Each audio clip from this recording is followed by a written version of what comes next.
In another video of communication skill student. Last lecture में हमने mind maps का detail study किया था।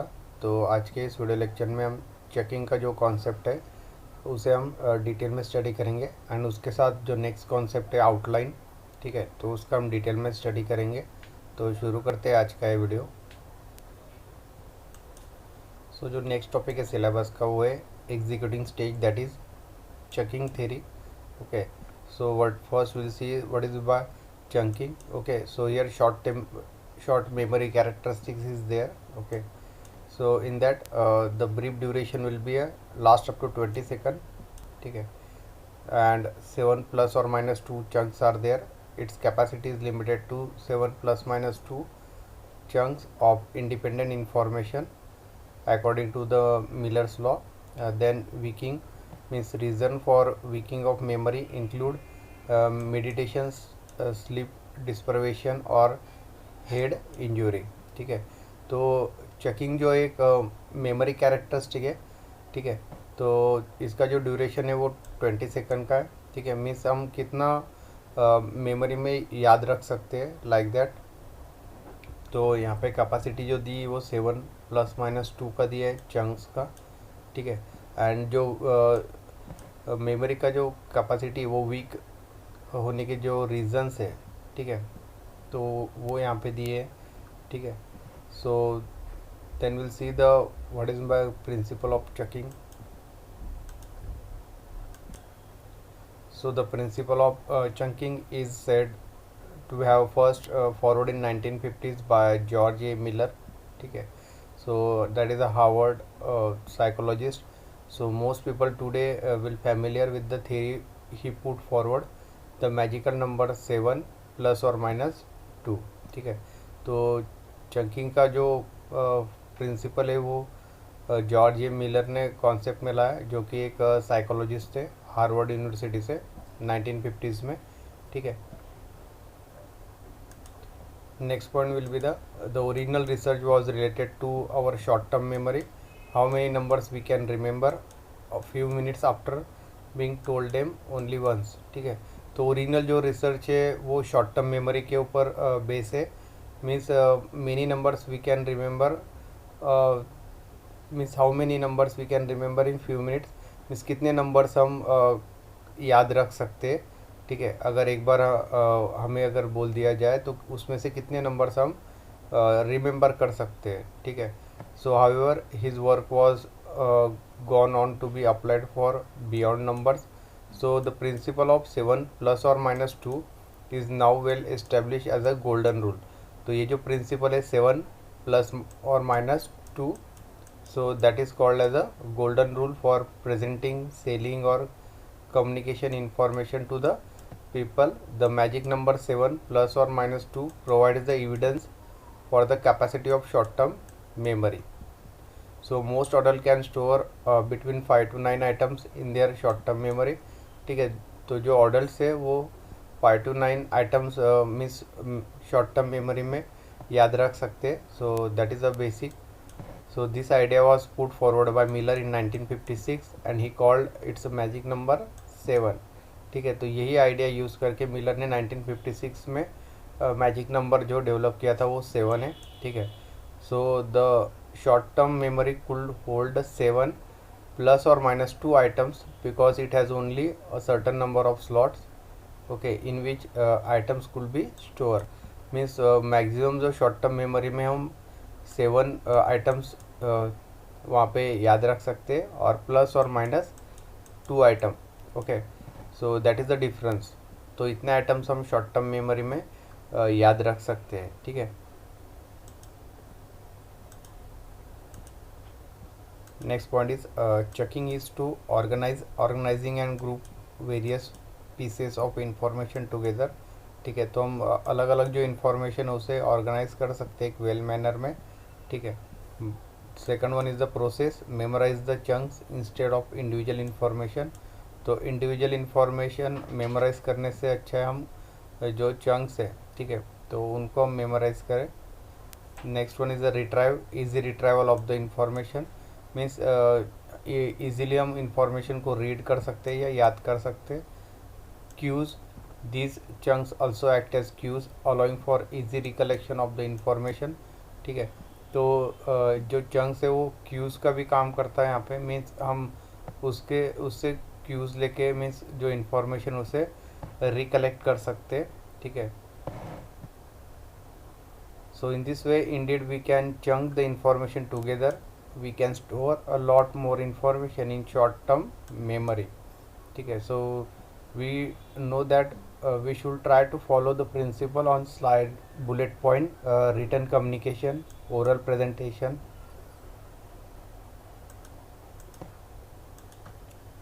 Next point will be the communicating in one-to-one conversation. So consider a situation where you need to offer a feedback to a team members. Okay, तो यहाँ पे एक situation दिया है कि उस कंडीशन में सपोज़ आप टीम मेंबर से वहाँ पे फीडबैक आपको करना है या ऑफ़र करना है feedback. So instead of dumping the entire barrel on one person, consider the following steps. ठीक है, तो यहाँ पे कुछ स्टेप्स दिए उसके regarding. So prior to having the conversation it is important that you take time to chunk the information you want to communicate. Second one, at the beginning of the conversation start by talking only about the first chunk information. ठीक है, तो जैसे आप conversation start करोगे so beginning में आपको जो talk start करना है वो जो भी चंक है, ठीक है, तो उसके रिगार्डिंग आपको वहाँ पे इंफॉर्मेशन देना है. Third, after you have deliver the first chunk then check the other person to ensure that he or she will understand that. ठीक है, तो जैसे आप फर्स्ट चंक पे वहाँ पे इंफॉर्मेशन दे दोगे कन्वर्सेशन में, तो उसके बाद आप चेक कर सकते हो कि जो अदर पर्सन है उनको वो चीज़ समझ में आई या नहीं समझ में आई. ठीक है, then next, once the recipient understand allow the person time to reflect. ठीक है, तो एक बार जो अदर पीपल्स है, ठीक है, उनको अगर फर्स्ट चंक समझ में आए तो आप उसको टाइम दे सकते हो to reflect. Then fifth one, then move to the next chunk. Then second chunk पे आप मूव कर सकते हो and make sure the person is clear about the relationship between one chunk and next. Okay, तो आप वहाँ पे clear कर सकते हो कि वो जो पर्सन है वो दोनों भी chunk means first chunk and जो आप सेकंड चंक वहाँ पे बताने वाले हो दोनों में रिलेशनशिप है या नहीं. ठीक है, like that. So these are the some points regarding communicating one to one conversation. Then next point is chunk size. तो चंक का साइज़ क्या होना चाहिए, मैक्सिमम और मिनिमम, तो हम इस पॉइंट में कवर करेंगे. So here the term chunking is comes from the IT industry where people define the chunk size of a piece of information with which they wish to work. Okay, तो ये जो चकिंग है ये IT industry से वहाँ पे term develop हुआ है. उसमें जो चंक साइज़ है that is a piece of information. Chunk size जो पीस ऑफ इंफॉर्मेशन पे डिपेंड है. ठीक है, so you have been using the parts of this model. We have all been using the part of it all our lives, so you cannot communicate without the chunking at some level. Or so all of us operate at a preferred chunk size or within the chunk range. So within the what sometimes can be called as the envelope of comfort. So but developing our flexibility with chunking, stretching the envelope will make a positive difference to ways in which we communicate, negotiate with and influence other. Next point will be the steps for chunking information. ठीक है, तो chunking information के लिए क्या standard steps होना चाहिए वो हम यहाँ पे देखेंगे. तो फर्स्ट स्टेप जो है वो start at the highest level. Use a chunking strategy while determine the contents. Of course, determine how modules, lessons, topics will organize into a logical and progressive order.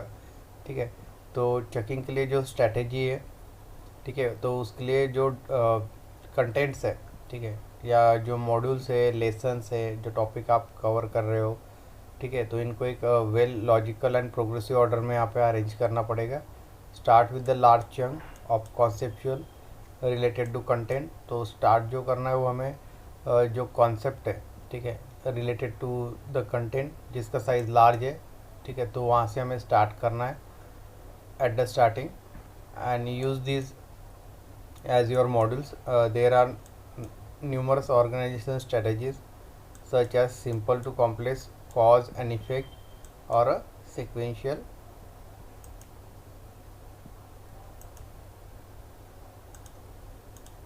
Second step will be the modules into lessons into topics.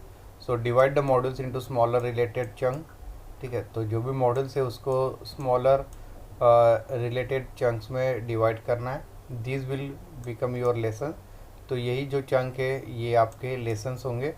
Continue with this process until the content is broken down to a topic level. ठीक है।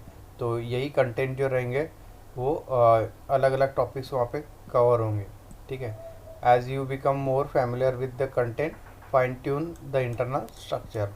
तो इस तरह से step number 2 है। ठीक है, जिसमें हम मॉड्यूल्स को लेसन में एंड लेसन को टॉपिक में कन्वर्ट करेंगे। Then next step will be the chunk at the screen level. So when you have a solid module lesson topic structure organize the content. So इस screen consist of one chunk related information.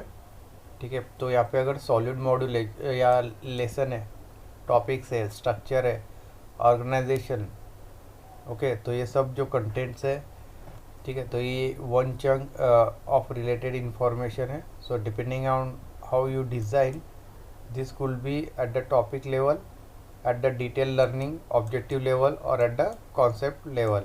ठीक है। तो आप किस तरह से इसको design करते हो ये अलग अलग मॉड्यूल्स को। ठीक है। सो उस पर डिपेंड रहेगा लर्निंग ऑब्जेक्टिव, ठीक है, और the conceptual level. Step number 4, do you work with a memory check? So throughout the process, thinking in terms of working memory, find out if you are really need to include all the contents you have in front of you.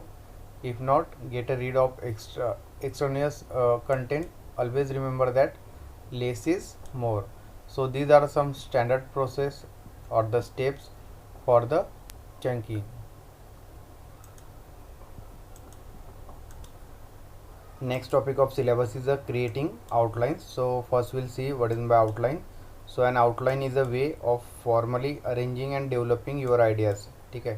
तो outline जो है वो जो idea हमारे mind में है, ठीक है, तो उसको किस तरह से अरेंज एंड उसको किस तरह से डेवलप करना है। So that process is known as outline. So next point is the purpose of an outline is help you to organize your paper by checking to see if and how your ideas connect to each other and whether you need to flesh out a point or two.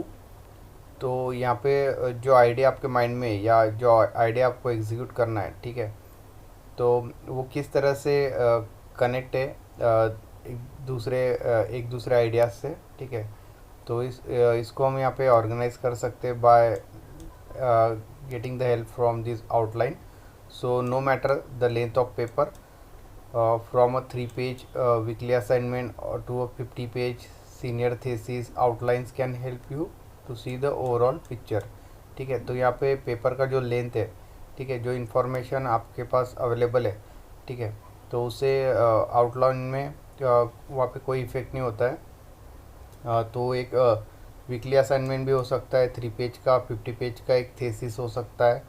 ठीक है। तो outline आपको overall जो picture है, ठीक है, उस thesis का या असाइनमेंट का वो व्यू करने में यहाँ पे हेल्प करेगा।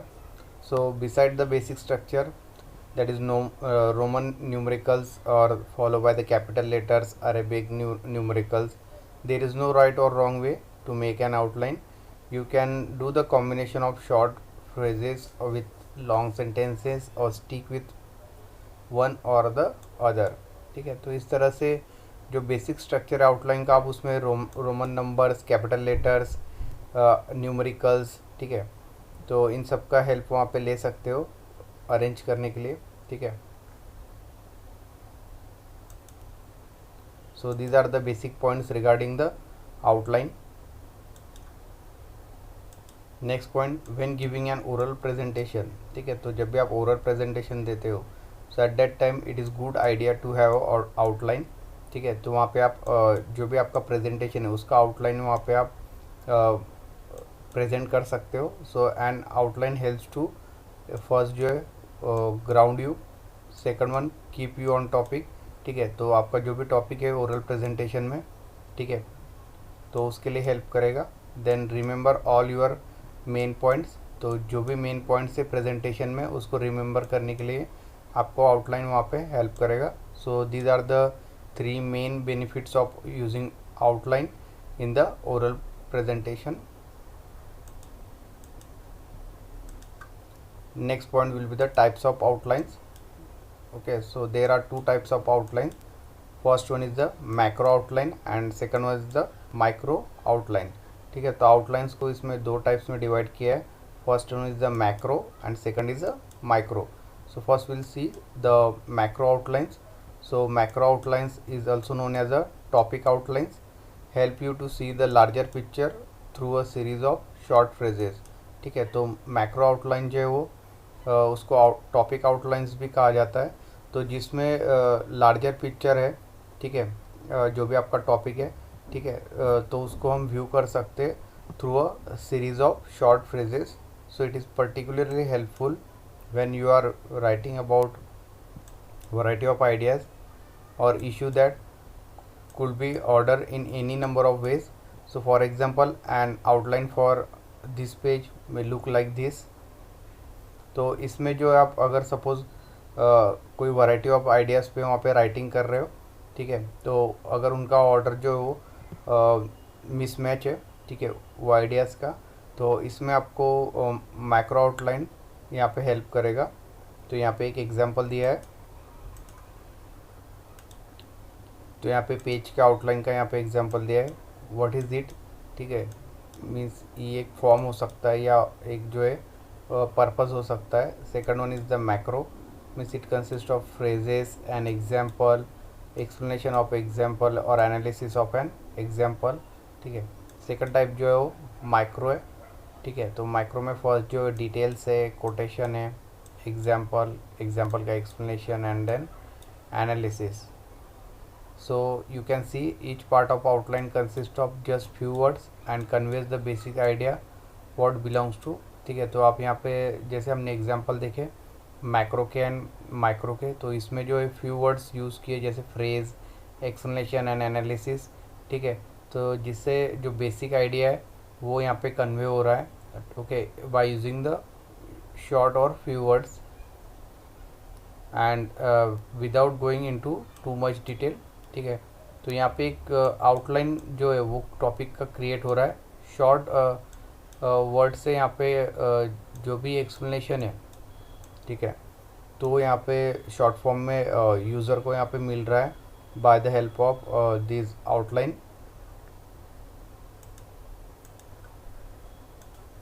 Second type of outline will be the micro outline. So contrary to what its name might suggest, micro outlines can even longer than macro outlines. Okay, तो macro outline से ये जो micro outline है ये longer है, ठीक है. So it is also known as sentence outline. So goes into the little details of the paper and is particularly useful when the topic you are discussing is rather complex in nature. ठीक है, तो अगर आप कोई topic जो explain कर रहे हो वो कॉम्प्लेक्स है, ठीक है, उसमें बहुत सारे कॉम्प्लेक्स सेंटेंस है, ठीक है, तो at that time this micro outline will helpful. So for this reason it is often more useful to create the outline using complete sentence rather than short phrases of the micro outline. ठीक है, तो micro outline का हमने example देखा जिसमें हमने short phrases का use किया था, ठीक है, but in case of this micro outline इसमें हम यूज़ करेंगे कंप्लीट सेंटेंस का, ठीक है, तो जिसकी वजह से जो इसका जो भी डिटेल्स रहेगा, ठीक है, तो उसके लिए स्पेस ज़्यादा लगेगा because we use the complete sentence instead of short phrases. So that is the micro outline. So what is an outline? So outline is formally arrange and develops your ideas. ठीक है, तो ideas को एक well format में arrange and develop करने के लिए हम आउटलाइन का यूज़ करते हैं. The purpose of an outline will help you to organize your paper, checking to see if how your idea connect to each other or whether you need to flesh out point or 2. So these are the two types of outlines, that is macro and micro. Then the next point will be the step for outlining. ठीक है, तो outlining के लिए जो standard steps है उसका हम study करेंगे इसमें. So outline is really a process that begins from moment you come in or come up with an idea for an article. ठीक है, तो कोई भी आर्टिकल या कोई भी टॉपिक पे आपके पास अगर कोई आइडिया है, so in that case we can use this outlining concept. Okay, so the first step of outlining will be the gather information. So to plan how your information will be organized and used in your presentation. तो किस तरह से आपने जो topic के related information gather किया है, means जमा किया है, ठीक है, एंड उसे हम किस तरह से वहाँ पे प्रेजेंट करेंगे. So you must first gather the information. तो सबसे पहले हमें इंफॉर्मेशन को कलेक्ट करना पड़ेगा. सो that is the first step. So in planning the structure is to determine what type of information you will need to gather. ठीक है, तो पहले हमें उसके लिए प्लानिंग करना पड़ेगा. तो किस तरह का इंफॉर्मेशन हम वहाँ पे या किस तरह का इंफॉर्मेशन की हमें वहाँ पे ज़रूरत है. ठीक है, तो उसको हम पहले कलेक्ट करेंगे या गैदर करेंगे. So that is the first step. Second step will be the determine your presentation thematic statement. So once you have gather, ठीक है, तो एक बार इंफॉर्मेशन गैदर होने के बाद and organize your information, ask yourself a question, what is all of this information saying to me. Means ये जो सारी इंफॉर्मेशन हमने कलेक्ट की है, ठीक है, तो एक किसके लिए या क्या पर्पज़ से हमने यहाँ पे कलेक्ट किया है. तो ये एक सेल्फ क्वेश्चन वहाँ पे आपको आस्क करना है. So after reading through your notes, the message is conveyed. Once you have determined your theme, write it down a single sentence. ठीक है, तो एक बार आपका पेपर आपने पढ़ने के बाद या जो भी नोट्स आपने बनाए वो रीड करने के बाद, ठीक है, तो उसका जो समरी रहेगा, ठीक है, तो उसको एक सिंगल सेंटेंस में हमें वहाँ पे राइट डाउन करना है. So write this thematic statement where you can see it well. Okay, so that is the second step. Third step will be determine your presentation structure. तो प्रेजेंटेशन का जो structure है, ठीक है, तो हमें इस थर्ड स्टेप में डिटरमाइन करना है. So in most basic sense an outline is a blueprint of your presentation. तो प्रेजेंटेशन का आउटलाइन जो एक तरह का ब्लूप्रिंट है. So it's your plan how to present in well structure. ठीक है, तो प्रेजेंटेशन एक वेल स्ट्रक्चर में आपको प्रेजेंट करना है. ठीक है, तो इसके लिए आपको आउटलाइन यहाँ पे हेल्प करेगा. Then next point will be for organizing the contents by employing one or more of the following patterns. तो यहाँ पे अलग अलग पैटर्न्स दिए इंफॉर्मेशन गैदर करने के लिए. So first one is the chronological pattern. So that is based on time. Second जो है वो हिस्टोरिकल पैटर्न्स है. ठीक है, so that will depend on the evidence and elements are introduce. ठीक है, तो वहाँ पे हिस्टोरिकल पैटर्न्स का भी हम यूज़ कर सकते हैं आउटलाइन में. थर्ड जो है वो जियोग्राफिकल पैटर्न है. ठीक है, मीन्स स्पेसिफिक सिचुएशन, लोकेशन और डायरेक्शन का हम यूज़ करके जियोग्राफिकल पैटर्न वहाँ पे हम एम्प्लॉय कर सकते हैं. नेक्स्ट वन है topical pattern. Next one is problem solution pattern. ठीक है, तो वहाँ पे हम कोई केस उस पर हम डिस्कशन कर सकते हैं सॉल्यूशन का. ठीक है, consulting reports. 6 one is the casual pattern. ठीक है, तो ये सब अलग अलग यहाँ पे पैटर्न्स दिए that can be organize with the help of this outline. Fourth step is write the outline.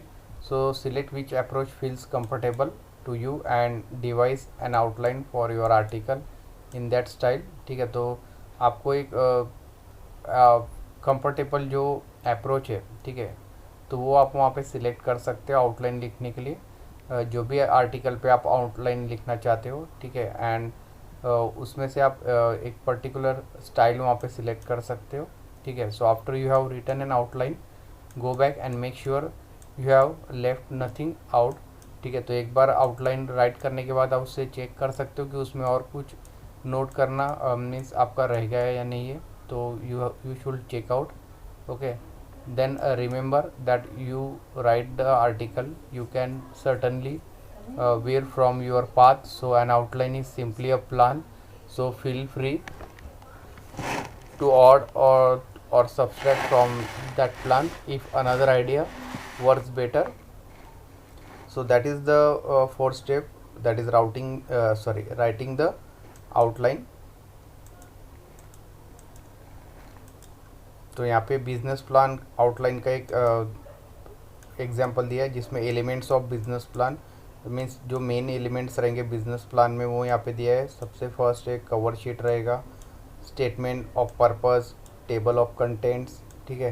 Then in that first is the business description, means कौन सा बिजनेस है उसका टोटल डिस्क्रिप्शन है। कंपटीशन, बिजनेस में उस business type में competition में क्या क्या है, ठीक है। पर्सनल फाइनेंशियल डेटा, मार्केटिंग क्या होगा, ऑपरेटिंग प्रोसीजर, बिजनेस इंश्योरेंस, ठीक है। तो ये सब points regarding business will be consider.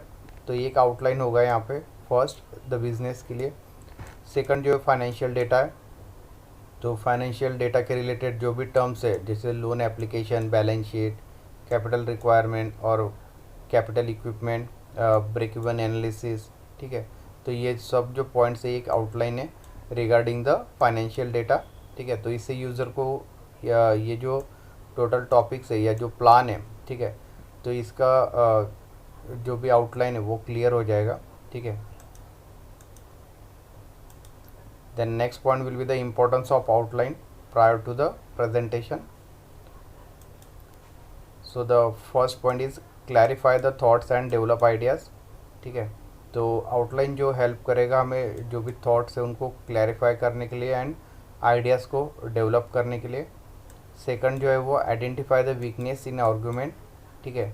तो जो भी वीकनेस है आर्गूमेंट्स में, ठीक है, तो उसको वहाँ पे आउटलाइन हमें हेल्प करेगा, ठीक है। जो भी मेन आइडियाज़ या सपोर्टिंग आर्गूमेंट्स है और सपोर्टिंग डिटेल्स को वहाँ पे ठीक से प्रेजेंट करने के लिए, ठीक है। So you can write an outline for proposed writing project, so it can help you to identify the weakness in your argument. Third one is the